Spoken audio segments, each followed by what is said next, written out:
don't you just love the smell of liberation in the morning? And in Just Cause 3, liberation comes in the form of destruction, chaos, and more pyrotechnics than a party with Rammstein. The game is all about blowing shit up, and causing a bunch of havoc, so it's got a lot in common with the other games that came before it. The first Just Cause sent you to the Caribbean to overthrow an evil dictator. Just Cause 2 sent you to Southeast Asia to overthrow another evil dictator, and well, Just Cause 3 sent you to the Mediterranean too. Yep, you guessed it, overthrow yet another evil dictator. And we can safely establish that the new game basically borrows everything the franchise has ever known and pretty much just applies it to a new location. The main character for Just Cause 3 is Rico Rodriguez, so a familiar name if you played the others. Rico's a bit of a live wire and won't let anyone get in his way. He's kinda like all the Expendables rolled into one, but unlike the Expendables, he can absorb thousands of bullets and take RPGs to the face, all without looking like flying chunks of meaty confetti. He's a one-man army that can shrug off enemy projectiles without even batting an eyelid. Rico's come back from all his adventurous, explosive holidays around the world back to his homeland, to find that a fat guy with a moustache has taken over, who's also got the typical bad guy plans for world domination. So as you can guess, Rico's a bit pissed off over the whole thing, as this time the fight has been brought closer to home and it's a bit more of a personal matter. The main problem with the story though is that it's literally just an excuse to go on a crazy rampage and destroy everything that's in sight. The dialogue of the game is about as good as a low budget TV series, and I can almost guarantee that you won't remember any of the characters or storyline a few weeks after playing the game. But let's be honest, nobody buys a Just Cause game for the story. Just don't expect it to be a work of art. The story's only there just cause. You're supposedly the good guy, but you're probably causing more damage to the world than the bloke that you're trying to overthrow. There's no penalty for gunning down innocent civilians, and instead of running away screaming, "There's the bastard that stuck a C4 pack on Uncle John's face," they're applauding you and even setting off little firework displays after you've set their village on fire and murdered half of its residents. This should do it.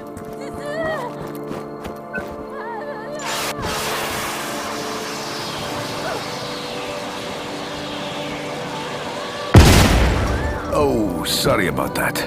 It's safe to say that realism certainly isn't something that Avalanche Studios is trying to address here. As for the game itself, it's basically a highly flammable playground filled with the typical open world sandbox tropes, from the copy and paste side missions right down to the countless collectibles, and all of these are spread out over a ridiculously huge map. So straight from the start, you're literally thrown into a scene that could quite possibly be another action game's finale, standing on top of a plane and raining death from above with an RPG. And this pretty much just sums up what the Just Cause series is all about.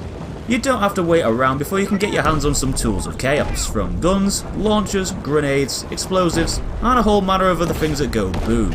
And it doesn't take long till you'll be blowing everything sky high and causing more carnage than the Black Friday sales.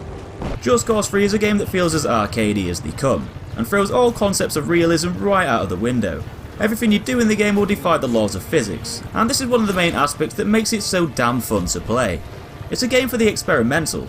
If you've ever wanted to stick a rocket thruster on a cow's arse and watch it fly into the cosmos, or grapple an unsuspecting enemy, tie him to a lamppost, and watch him flail around like a human piñata, then Just Cause 3 is the game for you.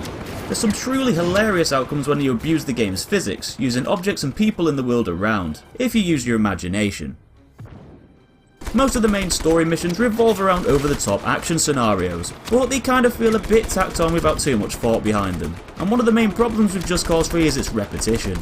A big portion of the game is structured around going after enemy bases and liberating towns to free areas on the map from hostile zones. You know, similar to the whole outpost liberating stuff from the Far Cry games. By taking back these areas, you're required to blow up propaganda and destroy military assets within the zone. But you're pretty much doing the same thing over and over, trying to seek and destroy all the red and white stripy objects, whilst being shot at. It's a bit like an Easter egg hunt organised by Max Payne. It's fun to do every now and then, but considering there's over 100 of these spread out all over the map, it really just feels like you're repeating yourself, as each zone pretty much asks you to do exactly the same thing as the last. Though the variety of combat options for causing mayhem is the game's saving grace, as there's just so many crazy things that can happen along the way. And it's just so bloody satisfying watching a pile of propane tanks ignite into a huge fireball, all while you slowly walk away from the explosion, looking in the other direction, like some kind of cocky action hero. Another thing that you'll be doing in Just Cause 3 is taking part in challenges dotted around the map for liberating enemy zones. These vary from a bunch of different arcade-like mini-tasks, from causing as much destruction in a certain amount of time, to flying through hoops as quick as you can. and completing these under specific time limits and achieving high scores will grant you new items, abilities and weapons to mess around with. And because you can call down new weaponry and vehicles instantly using beacons, these new toys can be accessed whenever and wherever you are, giving you the freedom to run wild with your new, freshly acquired goodies. One of the best parts about the game, alongside its mindless mass destruction, is Rico's less violent gadgets, such as the wingsuit, grappling hook and parachute. Just gliding around like a Rambo Batman, taking in all the luscious landscapes can be a much more tranquil and peaceful experience, until you whip out the old grenade launcher, that is. The environments are vibrant and colourful, and there's an awesome sense of scale as you can see far into the distance, watching the world go by up until the point where you plough your head into the side of some guy's house. Mastering traversal in the environment is something that will probably take a bit more time, but it opens up some awesome techniques that can be combined with firepower in combat, and to also simply get from point A to point B. Fast travel exists, but why watch another loading screen when you can fly around in the sky and reach your destination in style? Speaking of loading screens, this is one of the things about the game that can be a bit annoying, down to the sheer amount of them. Booting the game up takes you through a loading screen, but that's expected. But every time you retry a challenge because you cocked up and died, you'll have to go through a loading screen, and these pop up quite a lot as you play the game.